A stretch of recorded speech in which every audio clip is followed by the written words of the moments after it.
Hey guys, welcome to episode 3 of Let's Optimize ZK5. In this part, I should be able to finish up the casual solves. I have 10 levels left, and we're starting off with enclosed. Now, knowing Zane's style of, well, actually more of just seeing the recessed walls and the items here, I'm guessing that there are some very specific orders of things that I'll have to do. So I'm going to start by finding out which of these blue walls are real. Okay, so I'm going to need the red key in order to finish. In that room we have a blue and a yellow lock. Let's find another teleport. So,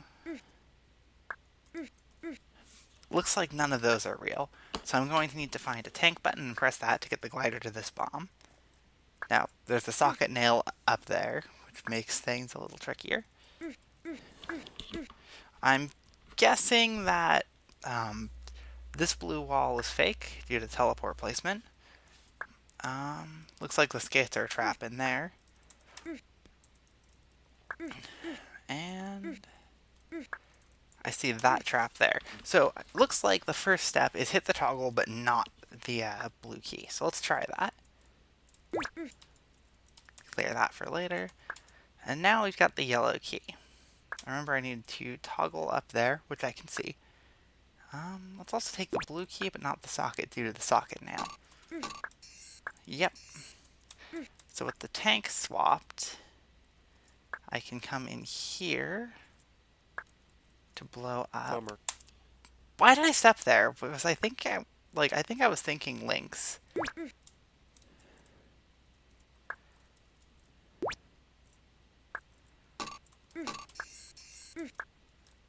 Okay, let's try that again without being stupid this time.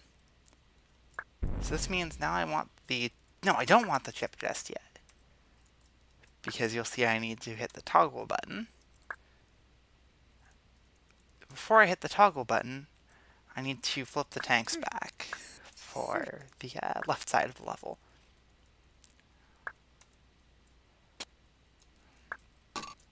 Because that leads me to a trap button. I heard an explosion, so let's go over there. I think I need to hit that and that. Yeah, this looks right. Okay. Get the green key. With the green key, I can sneak down here. I can't quite run to that red key, but I can get suction boots. Let's run back through here.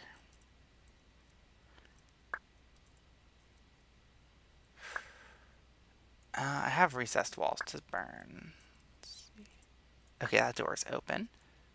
Which means... Whoops. Nice. Move that, which will let me slip through here. Get the red key, and then go finish. Okay, that wasn't so bad. A little rigid on the item swapping, but not too bad at all. So let's move on to Exchange, which has a section down there which I don't want to explore yet. And a bunch of pink balls and dirt up here.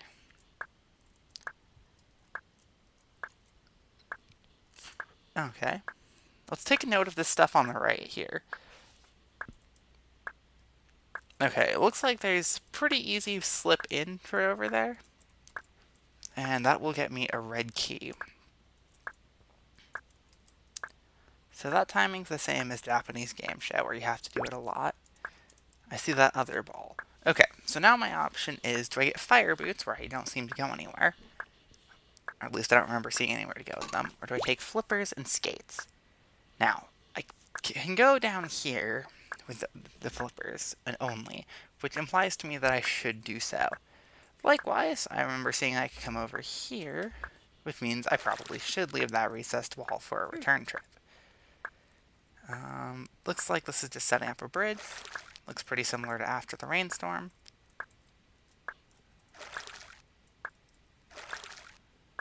Nothing too bad here.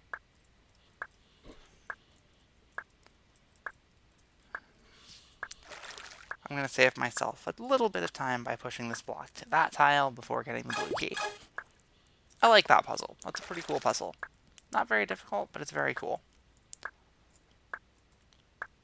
So now the only real option is to take the suction boots, as the skates wouldn't get me anything I didn't already have access to. That is not very nice, by the way.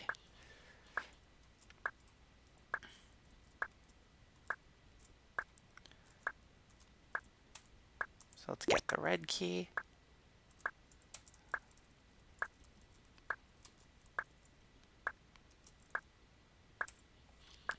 Set up the walls to always be toggling. And come back.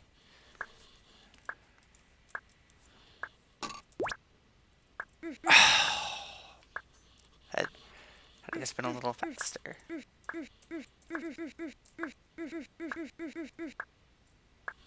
Oh well.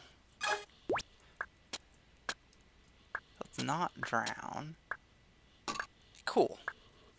Now I've got access to skates, which gives me a green key. And if I remember right, that is enough to beat the level. That is a very fun level.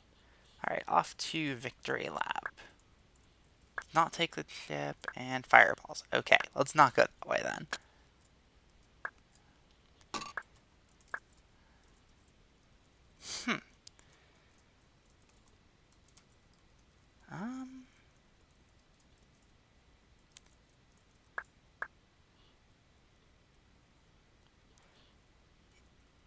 Yeah, I kind of have to go around this way.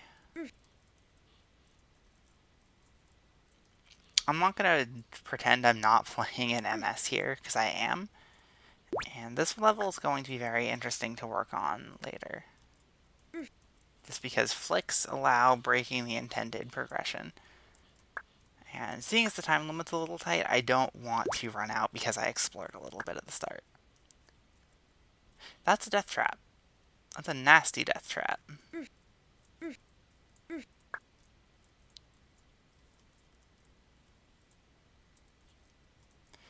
I might run out of time anyway, despite my best efforts not to.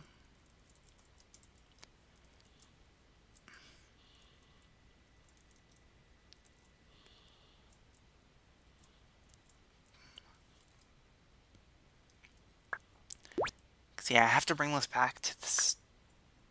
Do I? Yeah, the trap's in my way. I thought what I could do would be this right there, but I need that trap held down. So let's try this again from the top. Can't say I'm really a big fan of the structure of this level, just because this bottom part is so important to it. You basically have to make that loop twice.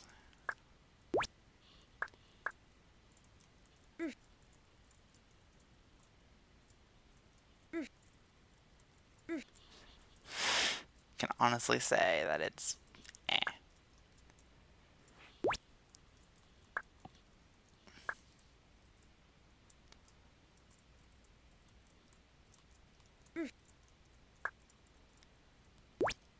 Alright, well, we've got all the red keys, so now it's just a matter of...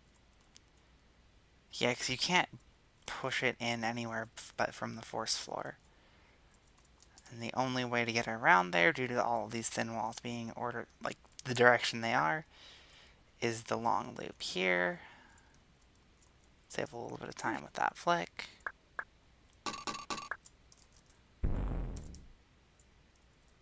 And let's just run to, presumably, the exit down here. Yep, okay. That was okay. So here's Mashup. Do I want to start with the skates or the suction boots? Apparently I don't get to start with the suction boots. Just going to assume that I can do that. I can. Do I deal with the walker or the blob first? Let's do the blob. Bummer.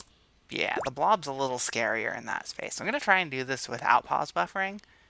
When I get to actual optimizing attempts, I will buffer this, or just go for it.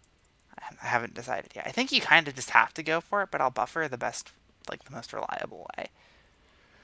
Okay, let's wait for these walkers to clear out. Wait here. And plenty of room to go. Okay, so that looks like half of the level. Well, that was easy. So now it looks like I've just got the red key room left. Oh no. Whew. Way too close for comfort there. That blob room looks like the scariest part of the level to me. But I got it. Okay, Canal. So this is one of the few levels that piqued my interest. So there's a solution to this level that only uses 3 blocks. Can you find it? So I already know how to do this level. I know how to do it pretty well. So first there's the intended solution, or the obvious solution, of using all 5 blocks to fill in all 5 water spaces. So that's how you get this block out. I'm only going to try and show each sub area once, so we're actually going to demonstrate the 3 block solution now. Which the 3 block solution involves... Oops, I goofed. Oops. This is what I get for just going for it instead of like actually making sure I'm doing it right. Alright. Yeah, you get this one, this one, this one, this one, this one, this one, this one, and this one. So basically, this room is just a set of locks. Not a big deal. So the 3 block solution involves extracting both blocks from this room to put 1 block there, and the other block up in this top right corner. Then you extract 1 block from this room up here, which can be done like so. The reason I'm showing this when I'm going to be replaying the level still is because I can just take a shortcut. And that blows up a bomb to get here. That's all well and good, but there's actually a 2 block solution to this level that Zane missed. So I'm going to demonstrate the 2 block solution now. Now the 2 block solution is, I think, pretty cool, if I say so myself. It's not exactly the most intuitive thing to find, as it involves moving the block after you put it in position. So this part, you get both blocks out from there, and then you've got plenty of time to move that block over from deflecting to getting the bomb. As you can see, that's a fair bit faster than what I did with the locks as well. Now, I don't know what the actual fastest route to this is. I haven't worked that out, but this level is going to be pretty interesting to try to figure that out for. Fortunately or unfortunately, depending on how you look at it, I will never have to worry about dealing with this room. Like, with its shenanigans. Like, this room would be very, very hard.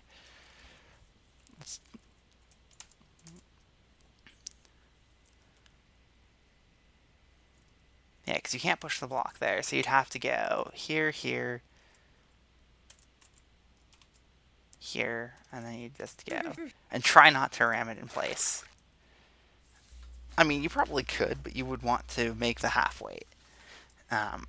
This room right here reminds me a lot of Twisted Chambers, which is a level I have the bold route to, but I'm not looking forward to playing. Anyway, off to Scavenger, which, from the map, looks just like a typical run around and pick up the keys level. There's 8 keys out here, presumably 1 in each of the... if you were to overlay a tic-tac-toe board, I'd expect 1 to be in each cell. So I expect to find 1 more up here. 1 when I go down. I'm going to go to the right. I expect to find 1 above the starting point. Yep. And I expect to find 1 in the bottom left. Let's see.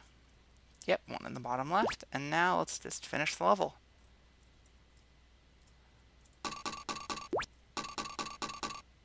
And tick, tick, tick, tick, tick. So Scavenger, nice, easy level. Very fun, though. So here is Deathly. This reminds me already a lot of Ghost Town. I see this block here. I see that I'll be able to turn it around. I see that there's a lot of these 2x2 block turns. So I'm just going to explore everywhere. There's a blue key. There's a water tile there. What's the hint say? The bank is currently closed. I'll find a way in, I'm sure. Let's hit that toggle button. Nothing else of value over there. But yeah, this reminds me a lot of Ghost Town. And that's interesting because Ghost Town, I think Zane had a couple other levels in CCLP4 voting that used a similar aesthetic. And I know Tyler's made a level with this general idea. That's a lot more involved. Is it fair to compare this to Monster Science Theater 3000? I don't actually know if it is. Probably not. They only really have monsters on traps everywhere. That's actually something I haven't really done in a level. Anyway, my initial point there was I still have to get used to playing levels to just play them again. For so long, every time I played Chip's Challenge, I was either testing one of my own levels or, more frequently, playing something for CCLP4 purposes, either testing the levels before voting, replaying the levels during voting, replaying levels to refresh myself on solutions during the decisions of what levels actually got in the set after voting. And then actually playtesting CCLP4. That's a thing that took a lot of time. And then playing CCLP4 itself. My focus for this game has been on CCLP4 and my own stuff for so long that I have to get used to just playing again. Or optimizing again, even. I've done some of that for CCLP4 and it's been fun. This little side thing of optimizing ZK3 is... ZK5. I'm not optimizing ZK3. Well, I'll optimize one level. Spoilers! So anyway, this is Shade. It's a level. Reminds me a lot of Bluetooth. But it's still its own thing. But yeah. I've put so much into CCLP4, and there's stories that I'm sure probably won't get told from the development side of things. A lot of stuff happened, though.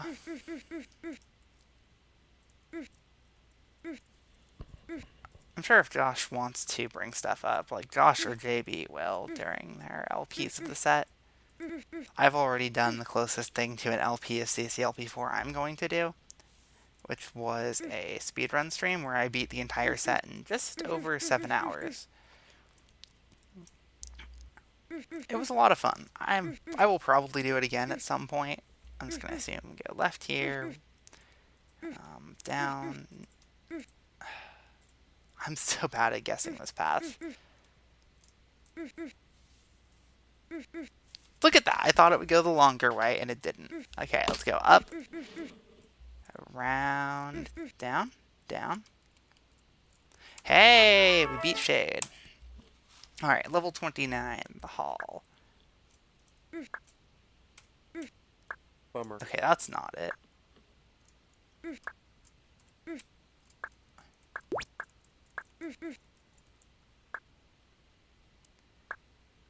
Alright, 21. Alright, I'm actually going to play this again. Bummer. Because I'm curious about one thing.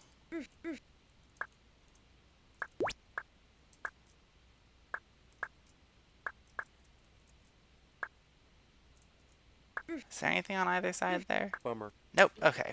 Moving on to the final level of ZK3. These went by a lot faster.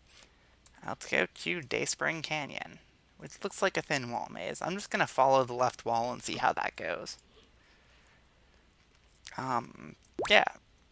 So, I've put a lot into CCLP4. I guess I will say one thing about the development story about the set while I'm playing this level. So the final level order. This was something that the level order is really the thing that I had the biggest impact on in the set construction, more so than even level selections, because that was that was a fairly communal effort between the staff. Um, like we obviously used the voting results as a guide, but there were certain types of levels that just didn't have enough representation, or certain levels that were they filled a void that the set had. So something like Poof didn't do all that great. It didn't do terribly, but compared to some levels that didn't get in the set, it did not do well compared to them.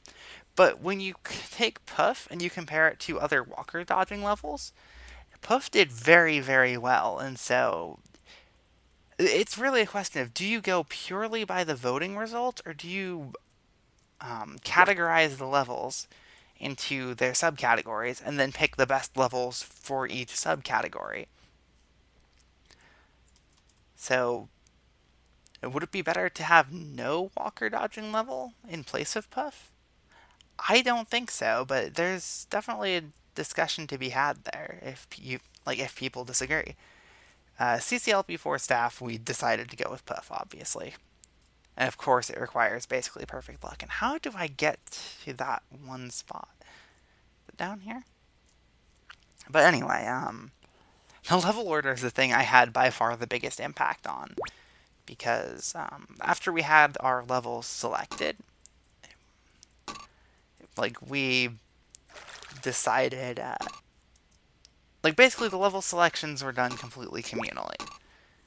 With the level, that's not fast. With the level ordering, there are so many potential options, and you couldn't really combine multiple ideas together very well. So I think Andrew made one. It was either Josh or JB that made one first, and then Andrew made one after the other one of those two did. And then Josh and JB both, I think all three of them refined theirs. Tyler came up with one, and then I made mine. And my first effort was deemed pretty close to on par with the other initial level orders. Anyway, that was Dayspring Canyon. It was a pretty fun level. That's also the last one in the set, so I'm just going to keep talking here for a bit. This was fun, though. And then my first level order was already close to on par. So after I went through and I refined it, and honestly, looking back at my initial level order compared to the final one, it was not very good. So I refined it for version 2, which still had a fair amount of issues, but that was deemed pretty much by far the best one we had. And so in terms of communal effort, it was still there, but it was, hey Jeffrey, here's a concern about this part of the level order you have. These levels are too close together. This level's too early. This level's too late. Why is Shrub level 4? And just stuff like that. And eventually, I hacked something together. Version 3 of my list was short-lived. Version 4 was pretty good and only took minor edits from there to get version 5. And then version 6 had 2 decent reshufflings. But the overall flow didn't change. And I'm very happy with how the set flows at this point. It can get a little heavy with long stuff in the 120s, like Repugnant Nonsense through Life is Not a Puzzle in particular, but I think I've spaced out breather levels very well. Also, screw the longest track. I felt when I playtested the set, it completely destroyed any flow that the set had for me. But that's just my opinion. I never liked the longest track. I don't think it works well in Chip's Challenge. It's a cool puzzle. It can only really work in this kind of context, but it's just not fun to play. It's not fun to try and figure out either. You sit there and you try something and then you wait 30 seconds and then oops, your idea was wrong. That's just my opinion. I know plenty of people do like the longest track. I know Marcus is probably going to really like it and it's going to be one of his favorites from the set, unless it frustrates him. Who knows? Anyway, that's a bit of a ramble. So I guess to continue this ramble, the next episode of this Let's Optimize is going to go all the way back to level 1, and we'll see if we can't find a 2-second route here, and then we'll just progress through some more of these. And just keep optimizing as I go. I really want to show the process on this, because there's a lot that can be gleaned from just seeing how people work on levels. If you just copy a route, like any given route, like where's one that I got bold? Like if you just copied the route to Shrine that I got, like what would you know? You'd know, oh, you can use the teeth to deflect a fireball, but you wouldn't know the thought process that leads to getting to that. And I will show that when I get to this level. Um, yeah, you wouldn't know, like something like Inside Out. This one was super obvious. What was another level where I got a good route? This pathway is gonna suck. But yeah, like you wouldn't know necessarily how to get to that route just by seeing it done. Even if you're thinking about how it quite gets there, there's alternate paths that it's like, well, why is this slower? Um, and you can rule out the correct answer pretty easily. I did that with diametric opposition a couple days ago. My right side was so much slower than what JB had. I think it was 7 moves. It was 7 moves slower because I ruled out something that turned out to be quite a bit faster. And my left side was 2 moves faster, so I still ended up getting a 404.0 when he got 405.0. We compared notes, and yeah, 405.4 is the cap, so you can miss one of two things. Yay! Um, but yeah, like I do want to dig into a couple public routes at some point, and I know James wanted to do this as well. It's like explain something in more detail than this informal way. I like this informal way of just showing everything I do when optimizing a level. And I've caught stuff that I would probably have otherwise missed because I'm trying to explain it to you guys as I'm playing. But yeah, I do want to dig into a couple routes that are publicly available and just dissect why they do what they do. I feel like CCLP one's the best candidate for that for me because I did find most of those routes on my own, and a lot of them are public. And just point out why certain things are done, why certain things are actually faster. But yeah, I've been rambling on here for a while, so I'm just going to cut this recording. Thank you for watching. Thanks for the levels, Dan. They were fun. Glad they got released. And I guess at some point soon I'll get to optimizing these. Later.